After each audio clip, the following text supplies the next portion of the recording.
Hello दोस्तों, नमस्कार। आज हम जानेंगे भगवान श्री राम का जन्म कैसे हुआ। तो दोस्तों, वीडियो में लगातार बने रहे और कहानी के माध्यम से जाने। दोस्तों, भगवान राम का 7वां अवतार माने जाने वाले प्रभु श्री राम ने हमेशा ही अधर्म पर धर्म की विजय हेतु अवतार धारण किया है। टीवी पर तो हम सभी ने रामायण देखी होगी, लेकिन फिर भी कई ऐसे प्रसंग रह जाते हैं जिनके बारे में लोगों को जानकारी नहीं होती है। कुछ ऐसी ही है प्रभु श्री राम की जन्म कथा। आज हमारे चैनल के इस विशेष प्रस्तुति में हम आपको श्री राम की जन्म कथा के कुछ उन पहलुओं के बारे में बताएंगे जिनसे लोग अनजान हैं। प्रभु श्री राम की जन्म कथा। महाराजा दशरथ ने पुत्र प्राप्ति के लिए यज्ञ किया।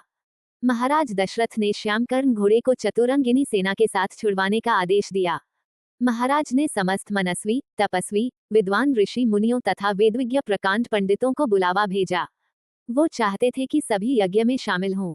यज्ञ का समय आने पर महाराज दशरथ सभी अभ्यागतों और अपने गुरु वशिष्ठ जी समेत अपने परम मित्र अंग देश के अधिपति लोकपाद के जामाता ऋग ऋषि के साथ यज्ञ मंडप में पधारे। फिर विधिवत यज्ञ शुभारंभ किया गया। यज्ञ की समाप्ति के बाद समस्त पंडितों, ब्राह्मणों, ऋषियों आदि को यथोचित धन धान्य, गौ आदि भेंट दी गई हैं और उन्हें सादर विदा किया गया। यज्ञ के प्रसाद में बनी खीर को राजा दशरथ ने अपनी तीनों रानियों को दी। प्रसाद ग्रहण करने के परिणाम स्वरूप तीनों रानियों गर्भवती हो गईं। सबसे पहले महाराज दशरथ की बड़ी रानी कौशल्या ने एक शिशु को जन्म दिया जो बेहद ही कांतिवान, नील वर्ण और तेजो में था। इस शिशु का जन्म चैत्र मास की शुक्ल पक्ष की नवमी तिथि को हुआ था। इस समय पुनर्वसु नक्षत्र में सूर्य, मंगल, शनि, बृहस्पति तथा शुक्र अपने अपने उच्च स्थानों में विराजित थे। साथ ही कर्क लग्न का उदय हुआ था। फिर शुभ नक्षत्रों में कैकेयी और सुमित्रा ने भी अपने अपने पुत्रों को जन्म दिया। कैकेयी का एक और सुमित्रा के दोनों पुत्र बेहद तेजस्वी थे। महाराज के चारों पुत्रों के जन्म से संपूर्ण राज्य में आनंद का माहौल था।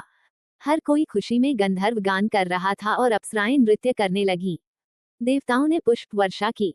महाराज ने ब्राह्मणों और याचकों को दान दक्षिणा दी और उन सभी ने महाराज के पुत्रों को आशीर्वाद दिया। प्रजाजनों को महाराज ने धन धान्य और दरबारियों को रत्न, आभूषण भेंट दी। महर्षि वशिष्ठ ने महाराज के पुत्रों का नाम रामचंद्र, भरत, लक्ष्मण और शत्रुघ्न रखा। जैसे जैसे ये चारों बड़े होने लगे, रामचंद्र अपने गुणों से प्रजा के बीच बेहद लोकप्रिय हो गए। उनमें ऐसी विलक्षण प्रतिभा थी जिसके जरिए वो कम आयु में ही समस्त विषयों में पारंगत हो गए थे। वे हर बात में निपुण थे, जैसे हर तरह के अस्त्र शस्त्र चलाने में, हाथी घोड़े की सवारी में आदि। वे अपने माता पिता और गुरुजनों का बेहद आदर करते थे और उनकी सेवा में लगे रहते थे। उनके तीनों भाई भरत, लक्ष्मण और शत्रुघ्न भी उनका अनुसरण करते थे। तो दोस्तों, पार्ट 1 में आपको बताया गया जानकारी कैसा लगा, आप हमें पार्ट 2 के वीडियो में जरूर बताएं। आगे की जानकारी पार्ट 2 में आपको बताया जाएगा। धन्यवाद।